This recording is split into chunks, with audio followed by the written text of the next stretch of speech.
আসসালামু আলাইকুম সবাইকে। কেমন আছেন সবাই? আশা রাখছি আল্লাহর অশেষ রহমতে সবাই অনেক বেশি ভালো আছেন, সুস্থ আছেন। এই প্রত্যাশা এই শুভকামনায় সবাইকে আকন্দ হোমস ডায়েরির আরও একটি নতুন ভিডিও দেখার জন্য ওয়েলকাম জানাচ্ছি।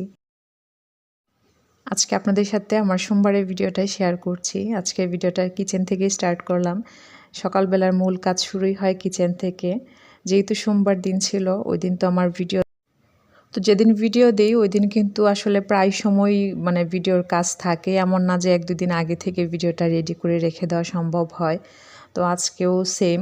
তাই জন্য সকালবেলা আগে এডিটের কিছু কাজ করে নিয়েছিলাম। দেন হচ্ছে কিচেনের কাজ শুরু প্রতিদিন সকাল সকাল কিচেনের কাজগুলো যেভাবে শুরু হয় আজকেও সেভাবেই শুরু হয়েছে। ম্যাক্সিমাম দিন একই রকম চিত্র থাকে। দেখা যাবে যে ভিডিওতে যদি পরপর শেয়ার করা হয় মনে হবে যেন আগের ফুটেজগুলোর কার্বন কপি।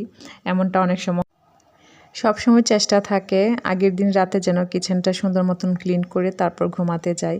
যদি কখনো কোনো কারণে সেই কাজটা না করা হয় ওই দিন সকালবেলা পাগলপ্রায় অবস্থা। এটা শুধু আমার ক্ষেত্রে না, আমার মনে হয় প্রতিটা গৃহিণীর ক্ষেত্রেই এমনটা হয়।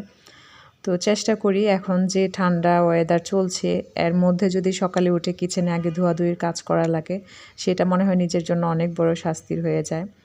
তো যাই হোক, আমি প্রথমে যেটা করি বোলের মধ্যে এক গাদা হাঁড়ি পাতিল যেগুলো থাকে সেগুলো যার যার জায়গা মতো রেখে বোলটাকে ফ্রি করি। তারপর এখন কিন্তু আমি চায়ের কাপগুলো আর কিচেনে রাখি না।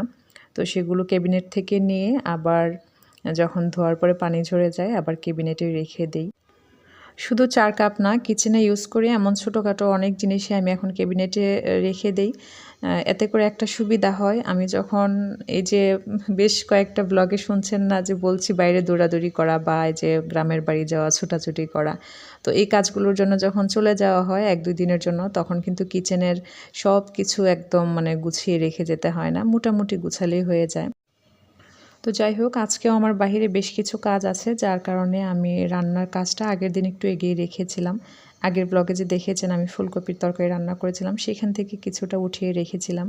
পাশাপাশি ডাল তো সবসময় উঠিয়ে রাখি, চেষ্টা করি। তো সেই খাবারগুলোই গরম করে নিচ্ছি। এখানে খাবারগুলোর মধ্যে কিন্তু আমি যে পাত্রে রেখেছিলাম সেখানে অল্প একটু গরম পানি দিয়ে তারপর হচ্ছে পানিটা দিয়েছি। দ্বিতীয়বার তরকারি গরম করার সময় আসলে ঠান্ডা পানি দিলে খুবই বাজে হয়ে যায় কেন যেন তরকারিটা। তো এভাবেই আমি সবসময় গরম করে নেই। আজকে আমি বেশ সকাল থেকে কাজ শুরু করেছিলাম যার কারণে কিন্তু ২ সোয়েটার একসাথে পরে নিয়েছি। তো যখন ভিডিওতে ভয়েস ওভার করতে যাই ফুটেজগুলোতে তখন নিজেরই হাসি পায়। দেখলে তো আর বোঝা যায় না যে কত ঠান্ডা ছিল। তো এমনটাই আসলে করা লাগে, কারণ কাজ রেখে তো আর বসে থাকা যাবে না। তো যাই হোক, আজকে খাবারগুলো আমি একদম হটপটে সার্ভ করে দেন হচ্ছে রেখে যাব। কারণ আমি গত লাস্ট দিন দেখা গিয়েছে বাহিরে গিয়েছি, আমি বাসায় ফেরার আগে আপনাদের ভাইয়া চলে এসছে আর সব খাবার ঠান্ডা খেতে হয়েছে। তো আমি ভেবেছিলাম আসলে যে আমি আর্লি চলে আসব। তো এই জন্যে ভাবলাম যে আজকে সব কিছু একদম হটপটে নিয়ে দেন হচ্ছে খাবার টেবিলে রেখে যাই। তো এখানে দেখলাম যে হটপটে ধরছে না, ভাবলাম এখন যে খাবে সেইটুকুন উঠিয়ে নেই। গত ভিডিওতে রূপালীর দিনরাত্রি আইডি থেকে আপু লিখেছিলেন যে আপু ভাইয়া কি একেবারেই ভাত খান না। এটা অনেক সময় আপুরা কমেন্টস করে থাকেন। না আপু, আমি তো কমেন্টসে জানিয়েছি, তারপর আবার একটু বলে নিচ্ছি, উনি একেবারেই ভাতটা খান না। শুধু ভাত না, রুটি বা চাল গম দিয়ে যেসব খাবার মেক হয় সেটা বিস্কিট হতে পারে কেক হতে পারে। তো এই জিনিসগুলিও উনি খান না। তো এখন হচ্ছে আমি রান্নার বাকি কাজগুলো করে নিব। আজকে সকালে রান্না এমন টাইমে শুরু করেছি যে টাইমে সাধারণত নাস্তা বানানোর জন্য প্রস্তুতি নেই বা নাস্তা রেডি করি। তো আজকে বাচ্চাদেরকে হচ্ছে ব্রেড আর কলা আর হচ্ছে ডিম সিদ্ধ দিয়ে নাস্তা দিয়েছি।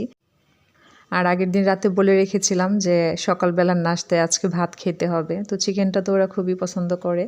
যার কারণে ভাবলাম যে চিকেনটা একদম ফ্রেশ রান্না করে দেই। তাহলে ওরা খাওয়ার জন্য আর মানা করবে না। সকালে আসলে ভাত খেতে একদমই ইচ্ছা করে না। তারপর যদি খিচুড়ি থাকে সেক্ষেত্রে হয়তোবা একটু খাওয়া যায়। কিন্তু ভাতটা কেন জানি সকাল সকাল নিজেদেরই ভালো লাগে না। যদিও বাচ্চাদেরকে অনেক সময় ফোর্সই করা হয় একমতো। কারণ ওরা আসলে সকালবেলা যেহেতু স্কুলে চলে যায় আবার ফিরতে সেই দুপুর হয়ে যায়। তো এইজন্য আমি ম্যাক্সিমাম সময় চেষ্টা করি যে ওদের স্কুল টিফিন ফ্রাইড রাইস অথবা পোলার চাল দিয়ে যে একটা খিচুড়ি করি এই টাইপের খাবারগুলো দিতে। তো চিকেন রান্নাটা হয়ে গেছে। এখানে আমি কিছুটা সার্ভ করে নিয়েছি আমার মেজো আপার মেয়েদের জন্য নিয়ে যাওয়ার জন্য। তো অনেকেই কিন্তু বলবেন যে আপু প্লাস্টিকে গরম খাবার সার্ভ করা ঠিক না।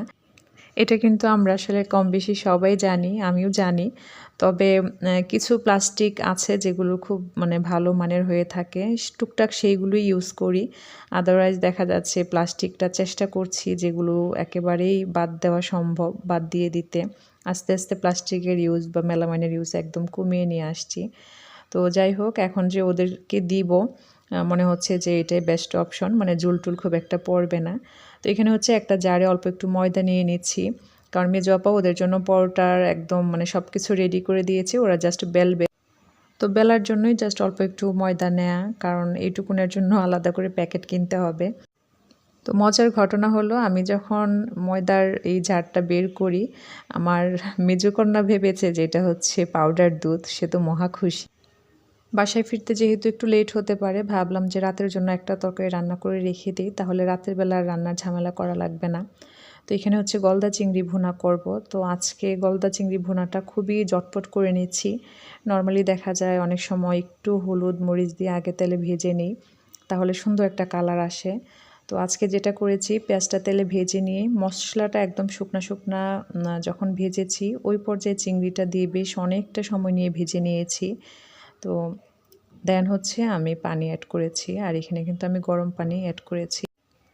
আর এই ধরনের রান্না কিন্তু একদম চটজলদি হয়ে যায়। তবে আমি যখন রান্না করছিলাম মাঝপথে আপনাদের ভাইয়া আবার বলল যে সার ডাইরেক্ট করা লাগবে। তো দৌড়ায় যেয়ে আবার সেই কাজটা করে আসলাম। যে কারণে পেঁয়াজটা প্রথমে একটু ভেজে নেওয়ার পর কিছুটা সময় চুলাটা অফ ছিল। তো ওই অবস্থায় যেটা হয় পেঁয়াজটা কেমন যেন ভাজা হতে চায় না।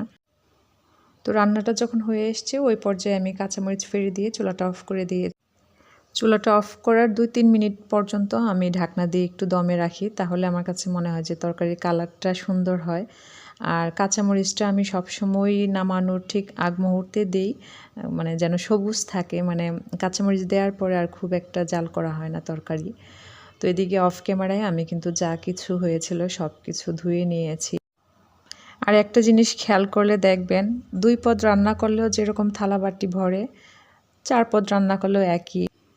আমরা মেয়েরা কিন্তু সবসময় চেষ্টা করি যে একদিকে রান্না হতে থাক, অন্যদিকে ধোয়াধুয়ির কাজগুলো করে নেই।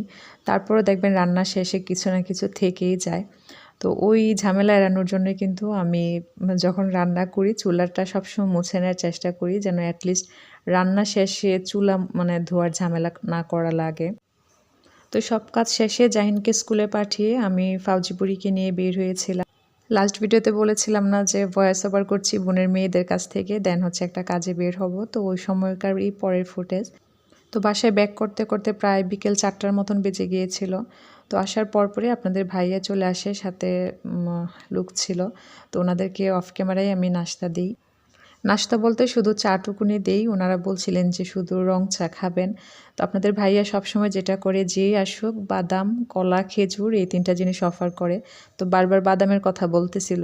পরে দেখি যে বাদাম ভাজা নেই, শেষ হয়ে গেছে। তো ওনাদেরকে চা দেওয়ার পাশাপাশি আমি চুলায় একটা পাশে বাদামও ভেজে নিয়েছিলাম। তো আপনাদের ভাইয়ের সাথে যারা এসেছিলেন তারা যাওয়ার পরপরই কিছু সময় পর আবার আমার ফুপু আসেন। তো তারা যে আসবেন আমি কিন্তু আগে থেকে জানি না। তো যাই হোক সব কিছু মিলে সন্ধ্যাটা একদম মানে তুখুর ব্যস্ত একটা সময় গিয়েছে। তো ইচ্ছা থাকা সত্ত্বেও আসলে সবসময় সব ফুটেজ নেওয়া হয় না বা নেওয়া যায় না। তো ফুপুর সাথে আরও একজন স্পেশাল গেস্ট ছিল, যার কারণে ভাবলাম যে একটু পিঠা মানে নাস্তা রেডি করি। এখন যেহেতু শীতকাল, যদিও আমি পিঠা মানে খুব একটা বানানোতে এক্সপার্ট না। আমি যে আমার বোনের মেয়েদের কাছে গিয়েছিলাম, ওখানেই জাহিনের আব্বুর জন্য হচ্ছে আমার বোন পিঠা করে পাঠিয়েছে, যেটাতে সুগার খুবই কম দিয়ে বানানো। তো এটা দুধ দিয়ে জাল করে নিচ্ছি। তো দুধটা প্রথমে আমি যখন চুলায় বসাই কিছুটা উঠিয়ে রেখেছি, কারণ দুধের পরিমাণ বেশি দিলে এটা একটা কলার পিঠা ছিল, কলার রসের যে একটা স্মেল সেটা থাকে না। আর যেহেতু আপনাদের ভাইয়া হচ্ছে অত বেশি সুগার খাবে না, যার কারণে কিন্তু অনেক কম সুগার দিয়ে বানানো, ওই জন্য কিন্তু সাদা সাদা একটা ভাব ছিল। এই ধরনের পিঠাতে কিন্তু গুড়ের পরিমাণ কম হলে কালারটা ঠিকঠাক মতো আসে না। তো যাই হোক আমি হচ্ছে বাদামগুলোকে ঝাড়ে বড়ে নিচ্ছি। আর আপনাদের ভাইয়া যেহেতু সন্ধ্যার আগে একবার বাদামের কথা বলেছে, তার মানে সে বেশ কিছু সময় শুধু বাদামটা খুঁজবে। অনেক সময় আপুদের সাথে যখন ফোনে কথা হয় আপুরা কিন্তু জানতে চান যে ভাইয়া স্ন্যাক্স হিসেবে কি খায়, বা আমরা যেমন বিস্কিট অথবা চানাচুর খাই। তো আসলে উনি ওই মানে সময়টুকুন হয় খেজুর, আর না হয় বাদাম, আর না হয় কলা, মানে এরকম খাবারগুলোই খান আর। তো যাই হোক, এই কাজগুলো করার পাশাপাশি আমি ভিডিও আপলোডের কাজটাও করে নিয়েছিলাম।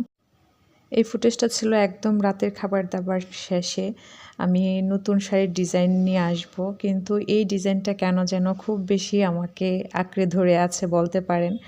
তো ব্ল্যাকের মধ্যে তো করেছি, আপুরা যারা এই মুহূর্তে ভিডিওটি দেখছেন তাদের কাছে আমার জানতে চাওয়া, এই সেম কাজটা আর কোন কালারে করলে ভালো হয় আপনারা প্লিজ আমাকে জানাবেন, আমি খুব খুশি হব। তো অনেক আপু ভাইয়েরাই আমার চ্যানেলে নতুন, তাদের জন্য বলে নিই আমি ডিজাইনের শাড়ি নিয়ে কাজ করি। আপনারা চাইলে কাস্টমাইজ করে যে কোনো শাড়ি বানিয়ে নিতে পারবেন আমার থেকে। তো এই ছিল আমার আজকের ভিডিও, আপনাদের কাছে কেমন লাগলো কমেন্টস করে জানাবেন। সবাই ভালো থাকবেন, সুস্থ থাকবেন, সবাই সবার জন্য দোয়া রাখবেন। আপনাদের সবার জন্য আমার সবসময় মন থেকে দোয়ার ভালোবাসা থাকবে। ধন্যবাদ সবাইকে, আল্লাহ হাফেজ।